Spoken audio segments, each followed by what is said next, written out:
ఏమండి, ఒకసారి లేవండి, మాత్రలు వేసుకోవాలి.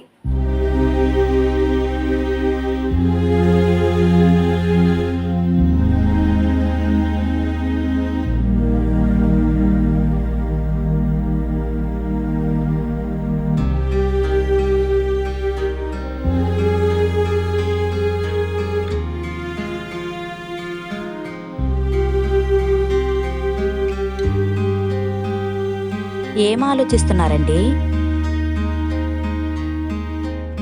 అమర్ ఇంటికి వచ్చేది 4 సంవత్సరాలు అవుతుంది. ఎట్టున్నాడు కాటికి కాళ్ళు చాపుకొని కూర్చున్నా. మనం పోతే తలకురువు పెట్టి తనకన్నా వస్తాడో రాడు భయంగా ఉంది. అదేంటయ్యా అలా అంటున్నావు? మన బిడ్డ అలాంటోడు కాదయ్యా, తప్పకుండా వస్తాడు. మనం ఎప్పుడు ఫోన్ చేసినా స్విచ్ ఆఫ్కి వస్తుంది. ఏమైనాడు ఏమో భయంగా ఉంది. రాత్రనక పగలనక డ్యూటీ చేస్తుంటాడు. వేళకు తింటున్నాడో లేదో. సంతోషపడ రాలేదు. అమరకి జీతం వచ్చిందో లేదో. ఈ నెలకు డబ్బులు ఇంకా పంపనట్టున్నాడు. ఈ రోజో రేపో సంతోష్ వస్తాడులేండి, మీరు బాధపడకండి.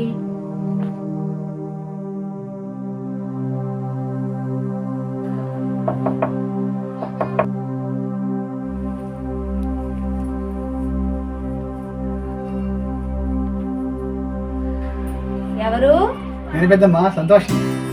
సంతోష్, నువ్వా నాయనా? రానాయనా. సంతోష్ బాగున్నావా? ఏమో సంతోష్ మంచిగా తీసుకొచ్చి తెస్తున్నానండి. ఇదిగో బాబు.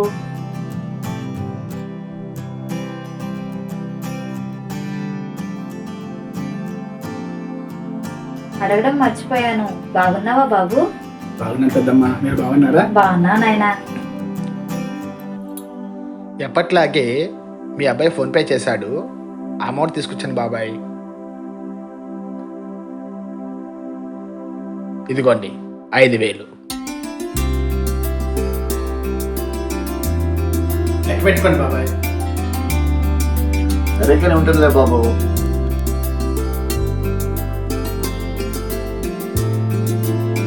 సరేనమ్మా, నేను బయలుదేరుతాను.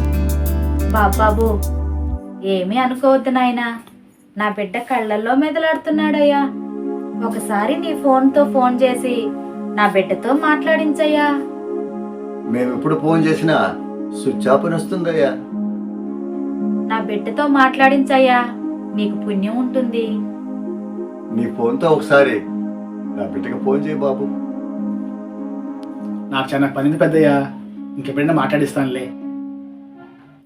ఇప్పుడు నువ్వు వెళ్ళిపోతే నెల రోజుల తర్వాత కనిపిస్తావు. నా బిడ్డతో ఒక మాట మాట్లాడించయ్యా, దిగులుగా ఉంది.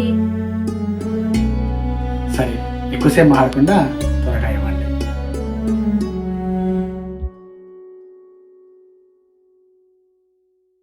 హలో అమర్, ఇదిగో మీ అమ్మ నాతో మాట్లాడు. స్వీకరాంజీ బాబు.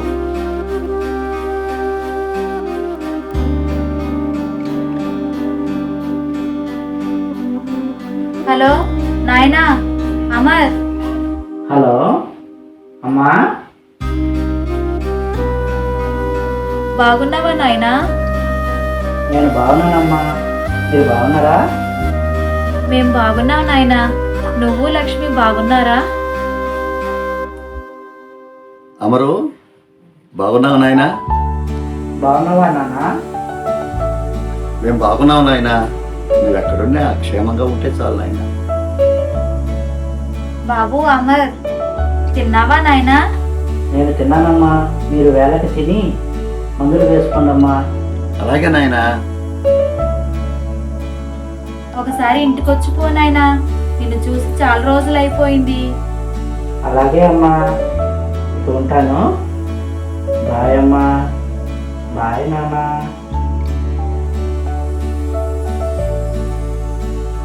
ఇప్పుడు సంతోషమేనా?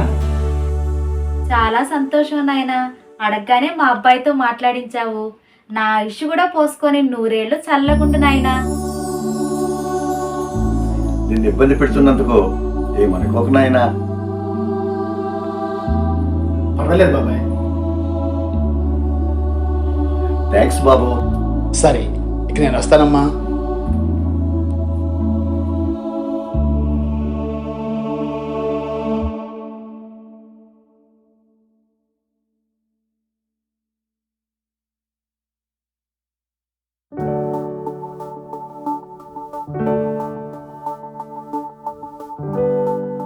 హాయ్ సురేష్. ఏమైంది సంతోష్? ఏమీ లేదురా సురేష్, ఫోన్లో అమర్లా మాట్లాడి నాకు హెల్ప్ చేసినందుకు చాలా థ్యాంక్స్ రా. అవును సంతోష్, నాకు ఒకటి అర్థం కావట్లేదు. ప్రతి నెల నీ సొంత డబ్బులు వీళ్ళకి ఇస్తున్నావు, నన్నేమో వీళ్ళ కొడుకులా మాట్లాడమంటున్నావు. ఏమైంది సంతోష్, ఎందుకు అలాగా? వీళ్ళ కొడుకు అమరు నా ఫ్రెండ్ రా. 5-6 సంవత్సరాలుగా హైదరాబాద్లో కార్ డ్రైవర్గా జాబ్ చేస్తుండేవాడు. ఓ అలాగా. వీళ్ళు బ్యాంకుకి వెళ్ళి డబ్బులు తెచ్చుకోలేదని నాకు ఫోన్పే చేసేవాడు. కరోనా టైంలో ఒక నెలకు డబ్బులు పంపలేదు. వాళ్ళ నాన్నకు నేను కనిపించినప్పుడు అడిగాడు, కరోనా టైం కదా బాబాయ్, ఇంకా జీతాలు వచ్చేయట్లేదు, పంపిస్తాడులే అని చెప్పి వెళ్ళిపోయాను. నేను ఇంటికి వెళ్ళగానే వాళ్ళ అబ్బాయికి ఫోన్ చేశాను. ఫోన్ స్విచ్ ఆఫ్ అని వచ్చింది. నాకెందుకో డౌట్ వచ్చి ప్రతిరోజు ట్రై చేశాను, కానీ ఫోన్ స్విచ్ ఆఫ్ అనే వచ్చింది. ఒకరోజు ఎవరో ఫోన్ తీశారు. తను అమర్ వాళ్ళ బాస్ అని, కరోనాలో అమర్ చనిపోయాడని, అతని భార్య కూడా చనిపోయిందని, వాళ్ళ మృతదేహాల్ని మున్సిపాలిటీ వాళ్ళే ఖననం చేశారని చెప్పారు. నాకు ఒకసారిగా గుండె ఆగినంత పనైంది. మై గాడ్, మరి వాళ్ళ అమ్మ నాన్నకు చెప్పలేదా? ఎలా చెప్పమంటావురా? అమర్ వీళ్లకు ఒక్కగానొక్క కొడుకు. చిన్న వయసులోనే కన్న కొడుకు చనిపోయాడని తెలిస్తే ఆ తల్లిదండ్రులు తట్టుకోగలరా? మరి ఎలా సంతోష్, ఈ నిజం ఎన్నాళ్ళు దాస్తా? వీళ్లకు నిజం చెప్పాలా వద్దా అని చాలా రోజులు మొదలుపడ్డాను. అదే సమయంలో కరోనాలో మా అమ్మ నాన్న కూడా చనిపోయారు. అవును సంతోష్, ఆ విషయం నాకు తెలుసు. అప్పుడే నిర్ణయించుకున్నాను రా, వీళ్ళు అనాథలు కాకూడదని. అందుకే వీళ్ళ బాధ్యత నేను తీసుకున్నాను. వీళ్ళలో మా అమ్మ నాన్నలు చూసుకుంటూ ప్రతి నెల వాళ్ళ కొడుకు పంపిస్తున్నాడని నేను డబ్బులు ఇస్తున్నాను. నువ్వు చాలా గ్రేట్ రా. వాళ్ళు కొడుకుతో మాట్లాడాలని అడిగినప్పుడల్లా నీతో అమర్లా మాట్లాడిస్తున్నాను. కానీ ఎన్నాళ్ళు ఇలా? వాళ్ళు బ్రతికిన నాళ్ళు. నీది చాలా గొప్ప మనసురా. నీలాంటోడు ప్రతి ఇంట్లో ఉంటే ఏ తల్లి తండ్రి అనాథ ఆశ్రమాలకు వెళ్ళాల్సిన అవసరం ఉండదు. రియల్లీ నువ్వు చాలా గ్రేట్ రా, చాలా అంటే చాలా గ్రేట్ రా. నాకు సహకరిస్తున్నందుకు చాలా థ్యాంక్స్ సురేష్. వెళ్ళొస్తాను సురేష్.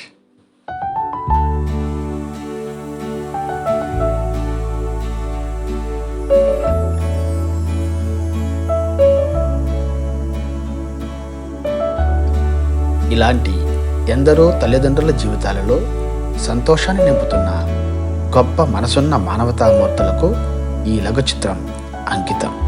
మీ ఎంఎస్ మురుగేష్.